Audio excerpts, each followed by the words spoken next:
Hej alle forældre og kommende forældre. Dejligt, at I har lyst til at se med, og ikke mindst har tid til det. Ja, jeg beklager. Håret det er stadig mor til 3 hår i en weekend. Sådan ser det ud, og det er måske ikke det kønneste, men jeg synes fandme, det er fedt.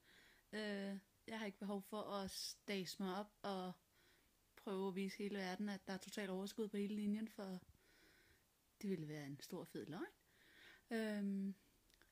Jeg synes, at vi som forældre i det hele taget skal have lov til at vise verden, at det er hårdt. Uanset hvordan vi vender eller drejer den. Jeg har jo 3 børn, som jeg har fortalt før. Den yngste, hun er 5 uger nu. Hun er lige faldet i søvn. Klokken er 11:30. Det kan godt tage sin tid. Velvidende, at hun vågner inden for de næste par timer og vågner resten af natten. Så synes jeg alligevel lige, at jeg vil smide noget op til jer her. Jeg har gjort mig lidt nogle tanker omkring hele det her forløb, jeg var igennem med min datter. Som jeg også ved, at nogle af jer går igennem nu. Og jeg synes selvfølgelig, det er forfærdeligt, at der er nogen, der skal gå det igennem. Men alligevel så er det vigtigt at pointere, at det går altså godt i mange tilfælde. Lægerne er sgu skide dygtige i dag, det er de. Så det skal der nok komme styr på. Da jeg var 20 uger henne, var vi på ferie. Og det undrede mig, at jeg ikke mærkede hende overhovedet. Min mave voksede ikke rigtigt, som jeg ellers synes, den havde gjort med drengene. Og det generede mig sgu lidt. Men da vi kom hjem, så ringer jeg til lægen og beder om at få en tid. De har først tid til mig om 4 uger, og det kan jeg sgu altid ikke vente på, vel? Så jeg tager kontakt til hospitalet, som så beder mig om at komme til en scanning. Og scanningen viser, at hun er lille. Og det er, hvad jeg får at vide. Og da jeg kommer tilbage til en ny scanning dagen efter, får jeg at vide, at de skal undersøge væsken i hendes hjerne, for det ser ud som om, der er for meget. Det gør sgu ondt. Og mens hun scanner, så ligger jeg bare tudet, for jeg venter egentlig kun på, at hun fortæller mig, at min pige ikke har det godt, og det skal slutte der. Og da hun slukker scanningen, så siger hun til mig, at hun er ganske vist en del for lille. Lige knapt 21%. Og hun har næsten 12 ml væske i hjernen. Og det maksimale er 10. Så de sender mig til en masse undersøgelser. Jeg kommer både til en svangerskabsforgiftningsundersøgelse. De tjekker moderkagen, og de laver fostervandsprøve. Og derudover så er de ikke trygge ved at have mig på Herlev mere, så jeg kommer til Rigshospitalet, hvor at de kloge hoveder sidder. Hvilket også bare gjorde, at jeg tænkte, at så er det altså alvorligt, hvis de har behov for at sende mig til Rigshospitalet. Hvis de ikke selv kan. Eller mener, at de andre ville være bedre til det i hvert fald. Men det gjorde vi. Og vi kom på Rigshospitalet, og de fortsatte alle deres undersøgelser. Og det var en lang sej kamp, og i 2 uger skulle vi forberede os på, om hun skulle have lov at leve eller ej. Vi snakkede om, hvad der skulle stå på hendes gravsten.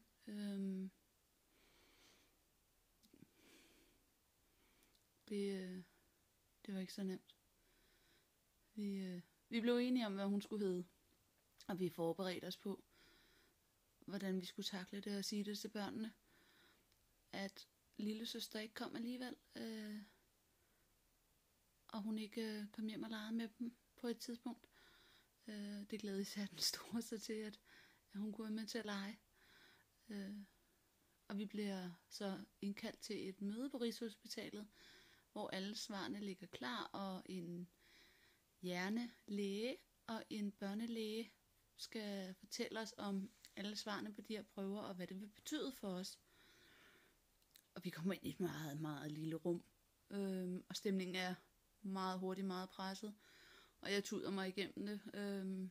Allerede da jeg sætter mig, går jeg i gang, for jeg kan godt mærke, at det er ikke en situation, jeg har stået i før. Det er ikke noget, der er nogen, der burde stå i og skulle vælge, om hvorvidt deres barn skal have lov til at leve eller ej. Og de fortæller os så til vores store overraskelse, at det bare er, at hun har større risiko for at få en eller anden form for udviklingshæmning. Hun vil ikke blive hjerneskadet, hun vil ikke blive lam, hun vil være velfungerende, hun vil muligvis have svære ved nogle ting, hun vil have større risiko for at få ADHD eller autisme eller noget i den grad. Det kan også være, at hun bare er farveblind, eller at hun ikke vil kunne læse samtidig med alle andre, men vi synes, det var bare det. Altså, der er mange, der har svært ved at læse, der er mange, der er farveblinde, der er mange, der er døve, og der er ingen af de her ting, som gør, at de her mennesker har et dårligt liv overhovedet. De har et fantastisk liv, det er jeg sikker på. De har bare lært at leve deres liv uden synet, eller uden hørelsen, eller hvad det nu måtte være. Og de er ikke vant til andet. Så vi så det som, at det bare det. Og med hensyn til autisme, da de nævnte det, så sagde vi også, at det bare det. Min mellemste, han er infantil autist, også kaldet autisme, som er diagnosticeret før han fyldte 3 år. Så at have en mere, der var autist, det var fuldstændig lige meget, fordi at han er jo som han skal være, og han skal overhovedet ikke være anderledes. Uanset om man har en diagnose eller ej. Og sådan var det også med hende, at hvis det bare er det, hvis det ikke er fordi, at hun ikke vil kunne få et værdigt liv, og vi ikke vil kunne give hende det, som vi gerne vil, på samme måde, som vi har givet det til drengene, så skal hun selvfølgelig være her. Altså, hun er vores lille pige, så det skal hun bare. Og vi skulle så til undersøgelser 1-2 gange om ugen, hver uge fra uge 20 af. Så det var nogle lange uger på hospitalet. På et tidspunkt mistænkte de svangerskabsforgiftning, og snakkede om, at hun nok allerede skulle ud i uge 28. Det viste sig så, at der ikke var noget, heldigvis. Så vi strak tiden så godt vi kunne. Og lige før jul, der var det scanning, og fik at vide, at det så okay ud, og hun var minus nogle 39% i sin størrelse. Og det var fint, og jeg skulle bare komme igen mellem jul og nytår. Og jeg kommer så tilbage den 28. som aftalt, hvor de laver en ny scanning, som sædvanligt, som viser, at nu er hun minus 41,3% for lille. Og lægen spørger mig så, om jeg er klar til at blive mor igen. Og jeg sagde, ja selvfølgelig, jeg har jo skaffet alt, hvad jeg skulle. Altså, vi skal bare have tiden til at gå. Og så siger hun til mig, det er i dag eller i morgen, at vi tager hende ud. Og jeg sad der med min svigermor og tænkte bare, det kommer ikke til at ske. Det kan jeg ikke lige rumme op i mit hoved. Også fordi de skulle tage hende med kejsersnit, det var jeg pisse bange for, fordi jeg havde født drengene selv. Så jeg hele tiden været bange for det her kejsersnit. Så jeg sagde til lægen, at jeg kan sgu ikke i dag, jeg skal hjem og pakke en taske, og jeg skal finde ud af, hvad der skal ske med drengene, og det må blive i morgen. Og jeg får så at vide, at det er okay, men jeg skal komme 8 dagen efter om morgenen fastende. Og så tænkte jeg først, at jeg er Billing gravid om at faste, ikke? Altså, hvis jeg får mindre end 6 måltider om dagen, så føler jeg faster. Nu beder du mig om at være helt fastende, når jeg dukker op. Det var stramt. Men det gik. Jeg overlevede fasteperioden. Og vi kom ind, og klokken var 8, og så får jeg at vide, at klokken nok blev 11:30, før de tager hende ud. Fordi det er en weekend, og det var ikke det, der var aftalen. Den hed senest klokken 9. Så fik jeg stress over det, og jeg siger til dem, jeg bliver simpelthen nødt til at gå ned og trække noget luft, og lige rumme det op i mit hoved. Og de får mit telefonnummer, og jeg når ikke engang ud af elevatoren, og så ringer de til mig og siger, du kommer bare op nu, og de er klar til at tage imod dig. Og så måtte jeg jo tage den derfra, og min kæreste, den havde lige pludselig hovedet under armen, og hvis det ikke, hvad han skulle gøre sig selv, og synes, at det hele var meget voldsomt, og det gik lidt stærkt, og hver gang sagde jeg, tag den roligt, det skal nok gå. Men på vej op i elevatoren, så griber jeg min telefon og ringer til min mor. Og aldrig har jeg lagt en telefonsvarbesked hos hende. Det gør jeg jo så den her dag, og fortæller hende, at nu er jeg på vej på operationsstuen. Så næste gang vi ses, så er jeg altså ikke kun blevet formidlet til 2, men der er kommet 3 små, smukke mennesker ud af mig. Og jeg lægger min telefon, og så går de ellers i gang med, hvad de skal. Og derfor satte mig op igen, efter hun er født, og kigger på min telefon efterfølgende. Så har jeg så set en besked fra min mor, hvor hun skriver til mig, at jeg aldrig har lagt en svare på hendes, eller en besked på hendes svare, og aldrig i hendes liv har hun synes jeg lød så bange. Så hun var jo frygtelig ked af, at hun ikke fik taget den her telefon. Så selvom jeg havde stået og sagt til min kæreste, det er cool, det er fint, vi klarer den, det kører, så var jeg altså pisse bange. Altså, jeg kunne slet ikke være i mig selv. Og det var desværre min mors telefonsvar, der gik ud over. Så da hun var færdig med sit møde på arbejdet, så havde hun det heller ikke helt fedt. Men vi fik den smukkeste lille pige. Hun var 41 cm lang. Hun vejede 1495, så ja, hun var lille, men hun var fuldstændig som hun skulle være. Vi havde forberedt os på kuvøse og diverse slanger, satmåler og iltmasker og hvad der ellers kunne være koblet til hende. Og da jeg kom ind og så hende, så havde hun en sonde, og det var det. Der var ikke engang en kuvøse. Hun lå godt nok på en varme madras, fordi hun havde svært ved at holde varmen, fordi hun ikke havde nok fedtdepoter. Jeg sagde, når nu de alligevel havde mig åben, så kunne de vel lave en fedtudsugning og give hende noget af det. Det var der ikke nogen, der havde samme holdning til, men hun skulle kunne holde varmen selv, og derfor skulle hun tage på. Vi endte med at være på hospitalet i 19 dage.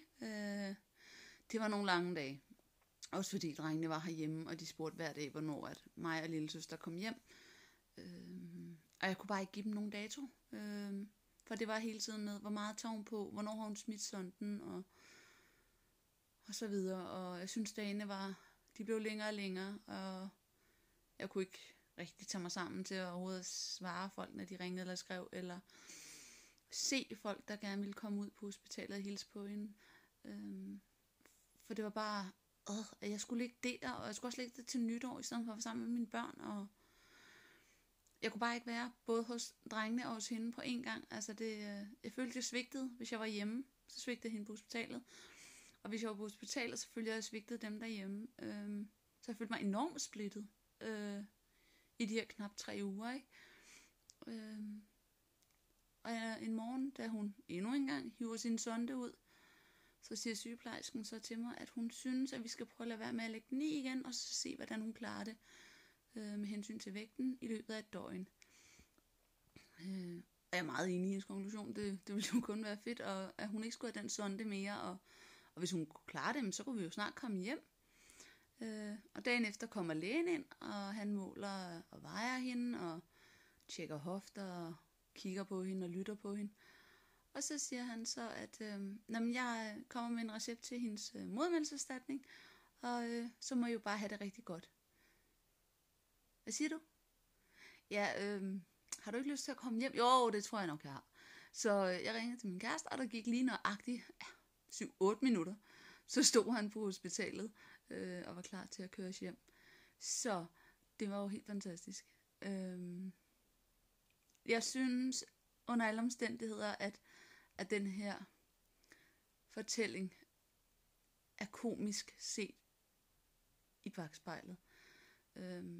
Ikke alt det her med, at hun var for lille, hun havde for meget væske i hjernen. Det var jo tragisk, og vi havde det så hårdt. Og vi var endnu hverken ud eller ind, og vi vidste ikke, hvad vi skulle gøre selv. Men det blev bare så nemt og let og lige til, da hun så kom ud. Det var slet ikke så dramatisk, som vi havde forberedt os på, og fået at vide, at vi skulle forberede os på. Det gik simpelthen så fint, og der var ikke noget... Der er heller ikke noget med hende nu. Altså, hun skal til kontrol og have tjekket det med hjernen. Her om 14 dage første gang, og så efterfølgende hver halve år til et år. Men det er det. Hun er så fin, som hun er. Så ja, det er helt vidunderligt. Nu bliver jeg helt rørt over det. Men altså, der er nogle stykker, der har skrevet til mig, at de er i samme eller lignende situation nu. Og det er jeg frygtelig ked af at høre virkelig. Jeg håber virkelig alt det bedste for jer. Jeg håber på, at det går jer mindst lige så godt, som det gjorde for os. Måske endda bedre. Og I ender med at få nogle kæmpe kødklumper af børn. Min veninde siger til mig, at hun fik et barn på 4700. Min dreng fik jeg som børn. Eller babyer. Og hende lille pige nu, hun så er stadig en sædcelle. Så hvis I bare kan få en baby, så er det super fint. Men vigtigst af alt, at de kommer ud og er raske, og de kan klare sig. De skal højst sandsynligt have noget hjælp, men det skal vi alle sammen her i livet, før eller siden. Så om de tager det som spæd, jamen så har de måske bare mindre brug for hjælp senere hen i livet. Jeg skal stadig have hjælp til min mor til, hvordan jeg laver noget af maden. Jeg ringer også nogle gange til min svigermor. Vi skal alle sammen have hjælp før eller siden. Og de små pus, de skal altså nogle gange bare have den, når de kommer ud. Og være glad for det sundhedssystem, vi lever i. For trods at de skal skære ned, og de skal komme af med en masse udgifter og ting og sager. Det er frygteligt. Det er desværre ikke noget, at der er nogen, der kan gøre noget ved. Inde på hospitalet i hvert fald. Men de er simpelthen så seje og så gode til det derinde. Trods de udfordringer, de selv står med. Og det kan godt være, der er ventetid, og man skal blive pisse irriteret og nervøs over det, men de kan sgu heller ikke løbe hurtigere, vel? Og for jer, der er jeres barn det vigtigste i hele verden, men det er herre og fru Jensen ved siden af os. Så vi bliver nødt til at sluge, at der er andre, der har det værre end os. Altså, det er jo frygteligt, at der er nogen, der skal have det sådan i det hele taget, men der er bare nogen, der har det værre, og derfor så må vi andre vente. Og vi skal være taknemmelige for, at det så ikke er værre, end det er. At vi åbenbart kan vente. Jeg er heller ikke super fed til det der med ventetid, men det er okay. Det er fint. Så jeg håber for jer, at jeres historie ender lige så godt. I må rigtig gerne skrive til mig, hvis I har noget, I vil spørge om, eller hvis bare I har lyst til at snakke med en udefra kommende, så er jeg født med 2 ører, og jeg er på barsel, og det er heller ikke kutyme, at jeg er alene med dem alle 3, så giv den gas. Jeg er her. Nå, klokken er også ved at blive 12. Så det er sengetid, inden at lille pigen vågner. Det var kort, det var overhovedet ikke skide kort. Det var lidt om vores graviditetsforløb og om lille pigen generelt. Det var egentlig det. Min dreng har jo også nogle udfordringer, men tiden taget betragtning, så tænker jeg, at den tager jeg en anden dag. Men skriv til mig, hvis I har behov for det. Jeg vil kun synes, det kunne være fedt, hvis jeg kan hjælpe dig. Ikke også? Så skriv til mig, og så bare have det rigtig godt. God weekend. Hej.